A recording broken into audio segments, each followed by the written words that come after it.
नमस्कार, स्वागत है आप सभी का। आप देख रहे हैं लोकतंत्र। मैं हूं आपके साथ प्रीति। बिहार चुनाव के तीसरे दौर के लिए आज प्रचार का आखिरी दिन है। 6 जिलों की 50 सीटों पर शाम 5 बजे प्रचार थम जाएगा। प्रधानमंत्री नरेंद्र मोदी आज 2 रैलियों को संबोधित करेंगे तो कांग्रेस उपाध्यक्ष राहुल गांधी भी आज चौथे दौर के लिए 3 रैलियां करेंगे। बिहार की तमाम सियासी हलचलों के साथ लोकतंत्र में बुनियादी मुद्दों की भी होगी बात। आइए शुरुआत करते हैं लोकतंत्र की हेडलाइंस के साथ। मन की बात पर महागठबंधन ने जताई आपत्ति, लोक लुभावन वादों को बताया आचार संहिता का उल्लंघन। प्रधानमंत्री ने छोटे पदों के लिए सीधी भर्ती की कही थी बात। नीतीश के विकास मॉडल पर वित्त मंत्री ने उठाए सवाल, कहा बिहार में बुनियादी सुविधाओं की कमी। नीतीश का पलटवार, नीतिगत मसलों पर चुप क्यों है प्रधानमंत्री। बीजेपी सांसद शत्रुघ्न सिन्हा का पार्टी पर आरोप, कहा मर्जी से प्रचार से नहीं हूं दूर। स्थानीय नेताओं को ठहराया जिम्मेदार। तीसरे चरण के लिए आज शाम 5 बजे थमेगा प्रचार। प्रधानमंत्री नरेंद्र मोदी करेंगे 2 रैलियां। चौथे दौर के लिए राहुल गांधी भरेंगे हुंकार।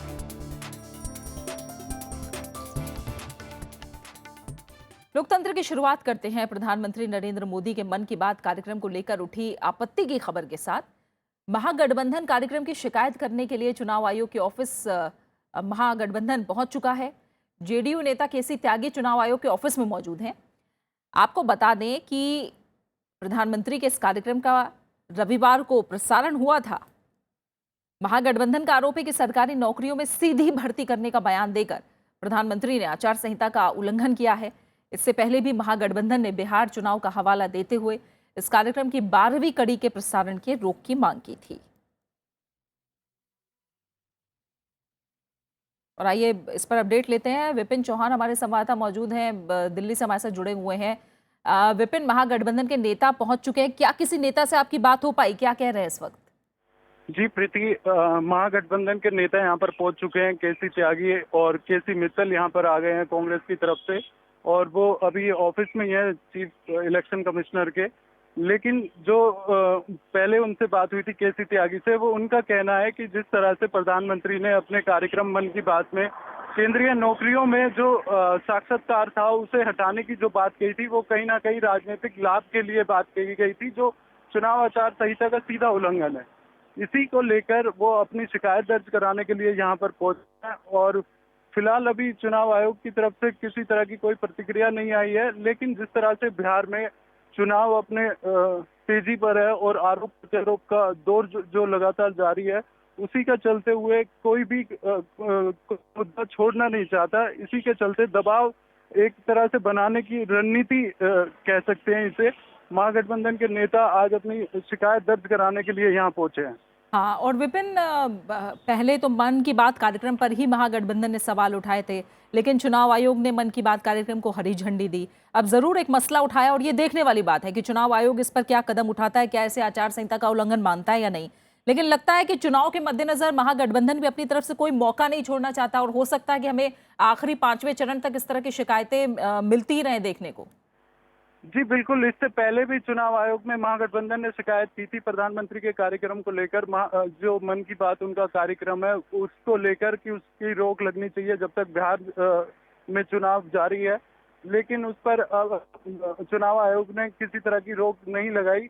इसी के चलते अभी जिस तरह बयानबाजी हो रही है और आरोप प्रत्यारोप का दौर जारी है, इसी के चलते अब आगे की कड़ी में इसमें एक और शिकायत दर्ज कराई गई है। कहीं ना कहीं प्रधानमंत्री इसका सीधा फायदा चुनाव बिहार में जो चुनाव होने जा रहे हैं, लगातार 2 चरण का हो चुका है और 3 जो महत्वपूर्ण चरण है उनमें वोटिंग अभी बाकी है, उसमें फायदा लेने के लिए इस तरह की घोषणाएं कर रहे हैं जिस पर तुरंत रोक लगाई जानी चाहिए।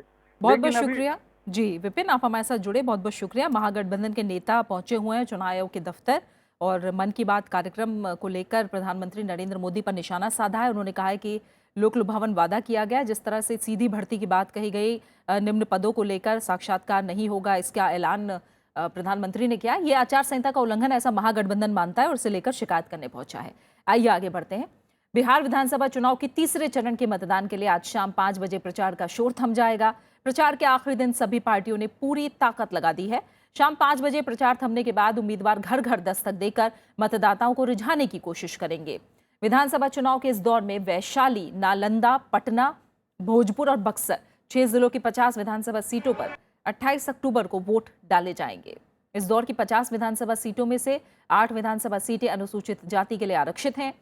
तीसरे चरण में पटना जिले में सबसे ज्यादा 14 सीटें हैं, सारण में 10, वैशाली में 8, नालंदा और भोजपुर में 7-7 और बक्सर जिले में 4 विधानसभा सीटें हैं। बिहार चुनाव के तीसरे और चौथे दौर के प्रचार की कड़ी में प्रधानमंत्री नरेंद्र मोदी आज बक्सर और सीवान में 2 रैलियों को संबोधित करेंगे। बक्सर में तीसरे दौर में 28 अक्टूबर को मतदान होना है। तीसरे चरण के मतदान के लिए बक्सर में आज प्रचार का आखिरी दिन है, जबकि सीवान में चौथे दौर के लिए 1 नवंबर को वोटिंग होगी। प्रधानमंत्री के अलावा बीजेपी के कई बड़े नेता और केंद्रीय मंत्री भी आज जनसभाओं को संबोधित करते नजर आएंगे। बीजेपी ने बिहार चुनाव के बाकी बचे 3 दौर के प्रचार के लिए प्रधानमंत्री नरेंद्र मोदी की कई रैलियों के कार्यक्रम बनाए हैं। कांग्रेस उपाध्यक्ष राहुल गांधी भी आज बिहार में धुआंधार प्रचार करेंगे। राहुल गांधी आज पूर्वी चंपारण, पश्चिमी चंपारण और सीतामढ़ी में 3 रैलियों को संबोधित करेंगे। पूर्वी और पश्चिमी चंपारण और सीतामढ़ी में चौथे चरण में 1 नवंबर को वोट डाले जाएंगे। आइए प्रचार को लेकर बात करते हैं। बेतिया से हमारे संवाददाता रविंद्र सिंह शुरान जुड़े हैं। रविंद्र, प्रचार की अगर बात की जाए तो आज और पारा चढ़ता दिखाई दे रहा है। राजनीतिक पारे की अगर बात करें, राहुल गांधी और नरेंद्र मोदी आज आमने सामने नजर आ रहे हैं। 2 धुर विरोधी नजर आ रहे हैं, माना जाए पारा और चढ़ रहा है प्रचार का। जी, प्रचार का पारा बिल्कुल चल रहा है और क्योंकि आज आखिरी दिन है तीसरे दौर के प्रचार के लिए, इसलिए पूरी ताकत तमाम पार्टियों की तरफ से झोंक दी जा रही है। बचे हुए जो 3 दौर है बेहद महत्वपूर्ण है। करीब 150 सीटों के प्रत्याशियों का भाग्य का फैसला इन अगले 3 चरण में होने वाला है और तमाम राजनीतिक दल जो है अपने अपने तरीके से लोक लुभावन वादे या जिस तरीके से भी वो कोशिश कर रहे हैं कि किस तरीके से अपने पक्ष में, प्रत्याशियों के पक्ष में मतदान करवा के हो जाए।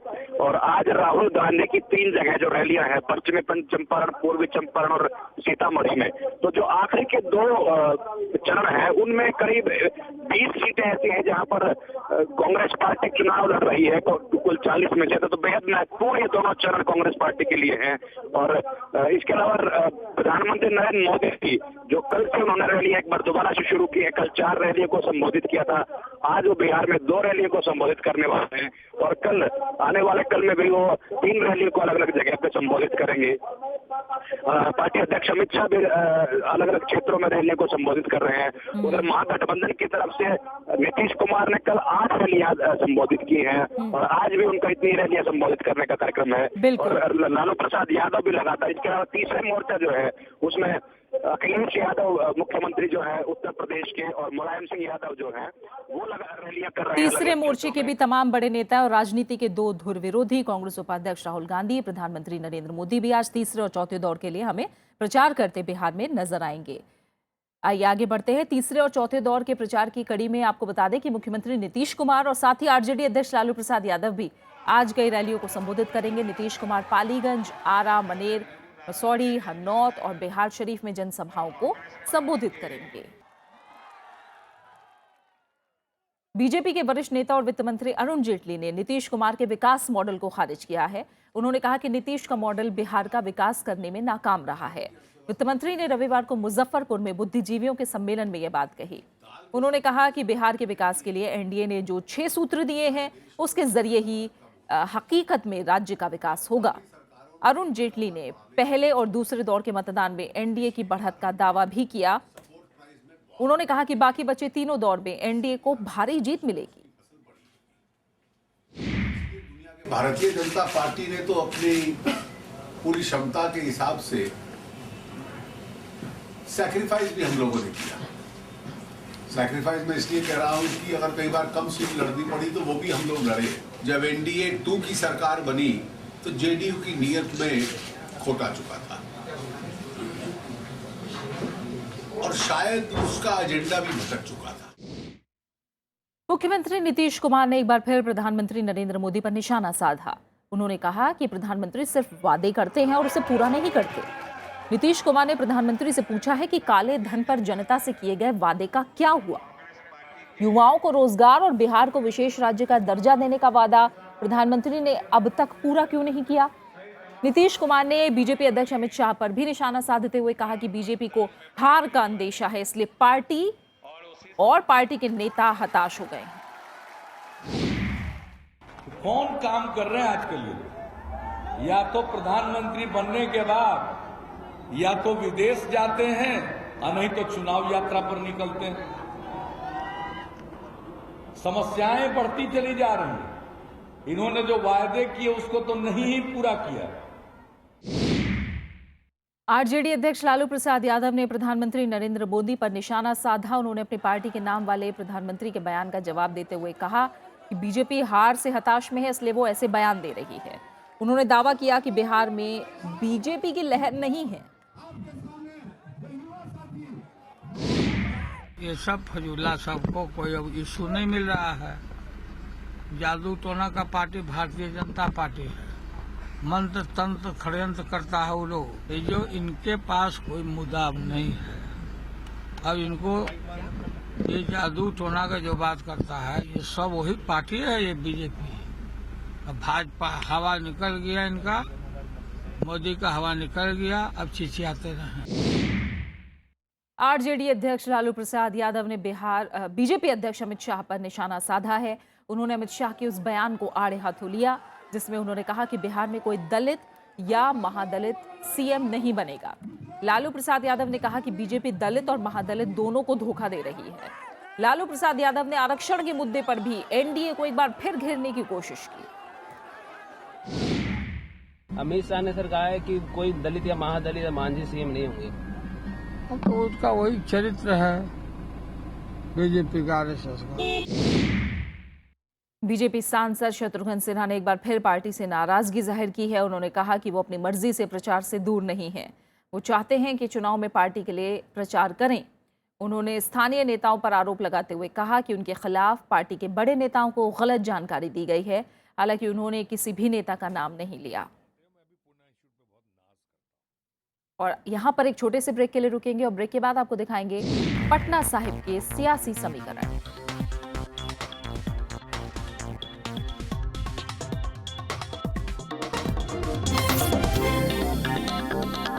राज्यसभा टेलीविजन के खास प्रोग्राम विरासत में आपका स्वागत है।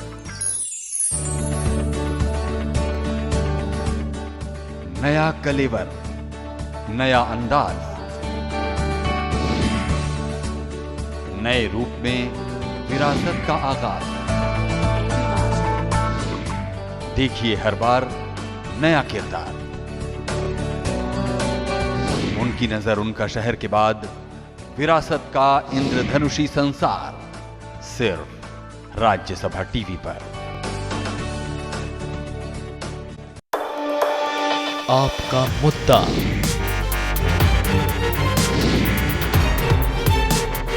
आपका हाथ,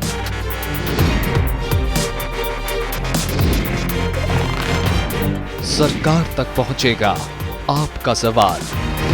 राज्यसभा टीवी बनेगा आपकी आवाज।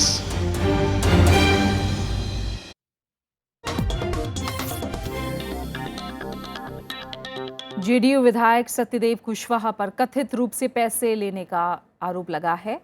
सोशल साइट यूट्यूब पर कथित स्टिंग ऑपरेशन में विधायक को एक व्यापारी से 2 लाख रुपए लेते हुए दिखाया गया है। स्टिंग ऑपरेशन में सरकार बनने के बाद व्यापारी को मदद करने की बात कहते हुए भी दिखाया गया है। उधर कुशवाहा ऐसे किसी भी लेन देन से साफ इनकार कर रहे हैं। कुशवाहा कुर्था विधानसभा क्षेत्र से चुनाव लड़ रहे हैं और इस क्षेत्र में दूसरे चरण के तहत 16 अक्टूबर को मतदान हो चुका है। उधर चुनाव आयोग ने पटना के जिलाधिकारी को जांच करने के निर्देश दे दिए हैं। इससे पहले भी जेडीयू के शहरी विकास मंत्री अवधेश कुशवाहा को कथित रूप से एक स्टिंग ऑपरेशन में पैसे लेते हुए दिखाया गया था, जिसके बाद पार्टी ने उनसे इस्तीफा मांग लिया था। पार्टी ने पीपरा से उन्हें चुनाव लड़ने से भी रोक दिया था। पश्चिम बंगाल की मुख्यमंत्री ममता बनर्जी ने बिहार की जनता से नीतीश कुमार को वोट देने की अपील की है। नीतीश कुमार को अपना समर्थन देते हुए ममता बनर्जी ने कहा कि राज्य के विकास के लिए नीतीश कुमार को फिर से मुख्यमंत्री चुने। 28 अक्टूबर को तीसरे चरण के मतदान से एक दिन पहले यानी 27 अक्टूबर को संवेदनशील इलाकों में फ्लैग मार्च किया जाएगा। पटना सिटी, दानापुर, फुलवारी शरीफ, फतुहा, मोकामा और बाढ़ समेत दूसरे कई इलाकों में सीआरपीएफ, सीआईएसएफ, एसआरएफ, बीएमपी और सुरक्षा बलों के जवान सुरक्षा का जायजा लेंगे। उधर आयोग ने वीडियो कॉन्फ्रेंसिंग के जरिए चुनावी तैयारियों की समीक्षा की। चुनाव आयोग ने रैलियों में आदर्श आचार संहिता के पालन, रैलियों में हो रहे खर्चे और सुरक्षा व्यवस्था की जानकारी ली।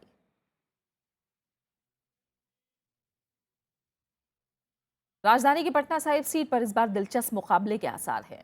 बीजेपी का यहां लंबे समय से दबदबा है, लेकिन इस बार बीजेपी के दिग्गज नंदकिशोर यादव को उन्हीं के राजनीतिक शिष्य संतोष मेहता चुनौती दे रहे हैं।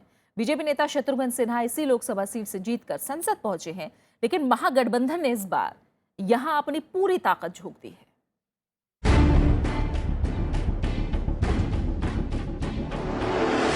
विधानसभा में विपक्ष के नेता नंदकिशोर यादव पटना साहिब के पर्याय बन गए हैं। 1990 से वो लगातार 5 बार यहां से जीतकर विधानसभा पहुंचे हैं। इस बार भी वो जीत के दावे कर रहे हैं। उनका मानना है कि लालू और नीतीश के खिलाफ लोगों में आक्रोश है, लिहाजा एनडीए प्रदेश में भारी जीत दर्ज करेगी। काम मेरा आधार रहा है, विकास मेरा आधार रहा है, उसके कारण से बार बार लोगों का आशीर्वाद मुझे प्राप्त होता है। बाकी हर बार उम्मीदवार कोई न कोई खड़ा होता है, लेकिन कोई उम्मीदवार निकट भी पहुंच नहीं पाता है, जीतने की दुआ छोड़िए। हालांकि नंदकिशोर यादव को इस बार यहां से कड़ी चुनौती मिल रही है। पटना नगर निगम के पूर्व डिप्टी मेयर संतोष मेहता यहां से चुनावी मैदान में हैं। संतोष वैसे तो जेडीयू के नेता हैं, लेकिन सीट बंटवारे में जब पटना साहिब आरजेडी के खाते में गई तो संतोष आरजेडी के उम्मीदवार बनकर उतर गए। उन्होंने कुशवाहा और यादव समुदाय से बड़ी उम्मीदें लगा रखी हैं। पटना साहिब विधानसभा में ट्रैफिक की जाम का समस्या है, मैं इसको गंभीरता से लूंगा। जल जमाव की समस्या है और शुद्ध पेयजल जो बुनियादी समस्या है उसको मैं पहली प्राथमिकता में रखूंगा। पटना साहिब में ज्यादातर ओबीसी और मुस्लिम आबादी है। कुल मिलाकर यहाँ 3,16,233 मतदाता हैं, जिनमें 1,71,877 पुरुष और 1,44,342 महिला शामिल हैं। राजनेताओं की नजर भले ही जातिगत समीकरण पर हो, लेकिन जनता के मुद्दे कहीं अलग दिखते हैं। मुद्दे यहाँ है, पहले शिक्षा से है, स्वास्थ्य है, प्रशासनिक रोजमर्रे का समस्या, स्कूल। पटना साहिब गुरुद्वारे के लिए भी देश भर में प्रसिद्ध है। यहीं पर गुरु गोविंद सिंह का जन्म हुआ था, जो कि सिखों के 10वें और अंतिम गुरु माने जाते हैं। पटना साहिब में तीसरे दौर में यानी 28 अक्टूबर को वोटिंग होगी। पटना साहिब में लड़ाई भले ही गुरु चेले के बीच हो, लेकिन ये सीट प्रतिष्ठा की सीट बन गई है, दोनों ही एनडीए और महागठबंधन के लिए। पटना साहिब से कैमरामैन सरोज के साथ कृति मिश्रा, राज्यसभा टीवी। बिहार के नालंदा जिले का कल्याण बीघा गांव बिहार की राजनीति में खासा मकाम रखता है। ये मुख्यमंत्री नीतीश कुमार का पैतृक गांव है। गांव के बड़े तबके को नीतीश कुमार के कार्यकाल में हुए विकास पर भरोसा है। हालांकि यहां ऐसे लोग भी मौजूद हैं जिनकी पहली पसंद प्रधानमंत्री नरेंद्र मोदी हैं।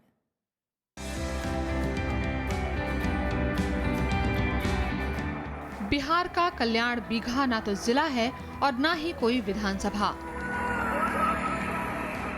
लेकिन चुनाव आते ही ये अचानक सुर्खियों में आ जाता है।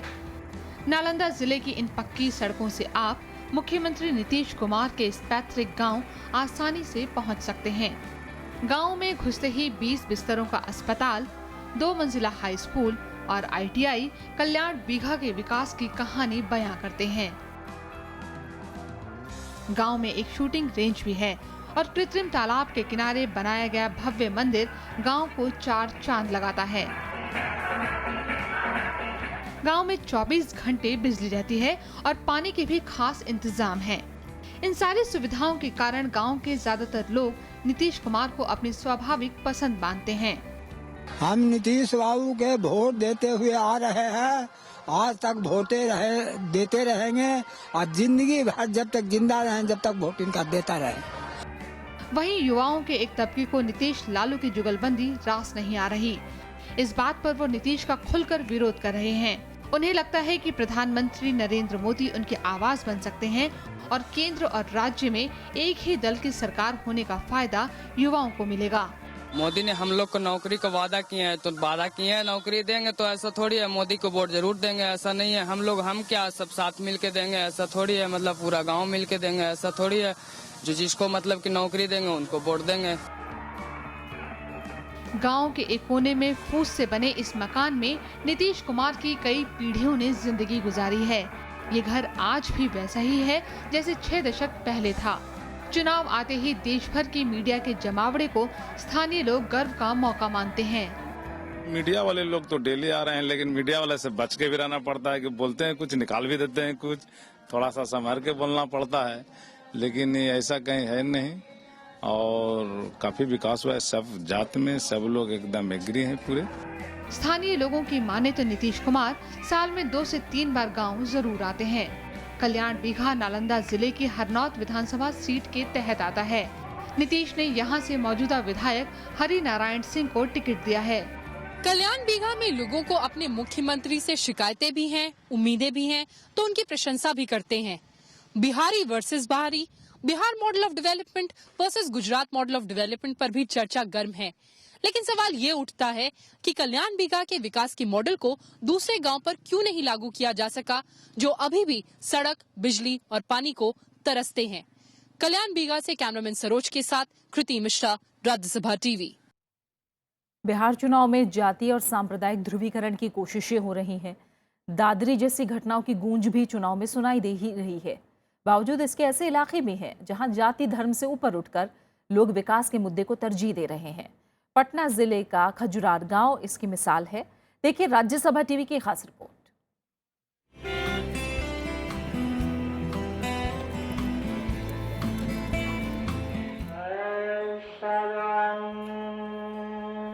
पटना से करीब 80 किलोमीटर दूर खजुरार गांव में आजान, नमाज, पूजा और कीर्तन जैसे धार्मिक काम दूसरे गांव की तरह ही होते हैं।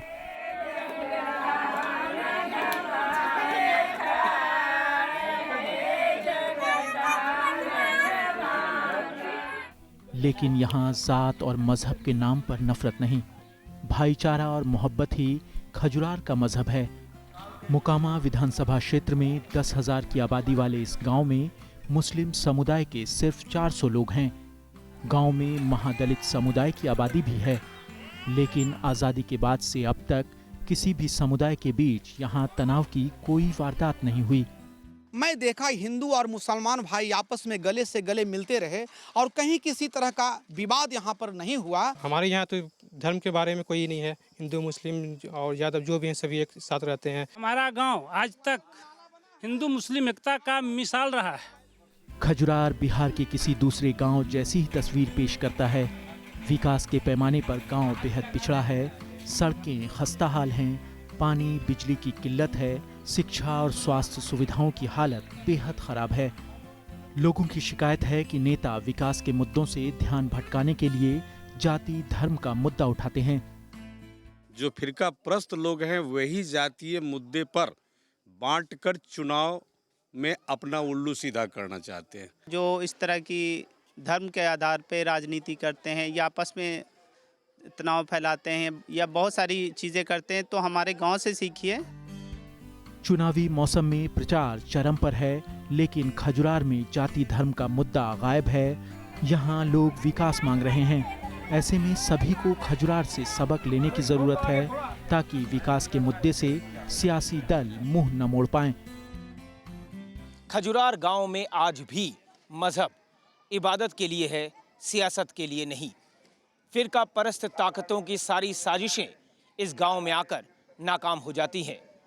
आज़ादी के बाद से ही इस गांव के लोगों की जंग बस सिर्फ एक चीज़ से है, वो है इलाके का पिछड़ापन। कैमरामैन डी के पांडे के साथ प्रणव गोस्वामी, राज्यसभा टीवी, खजुरार, पटना। और फिलहाल इसी के साथ लोकतंत्र में इतना ही। इजाजत दीजिए, नमस्कार।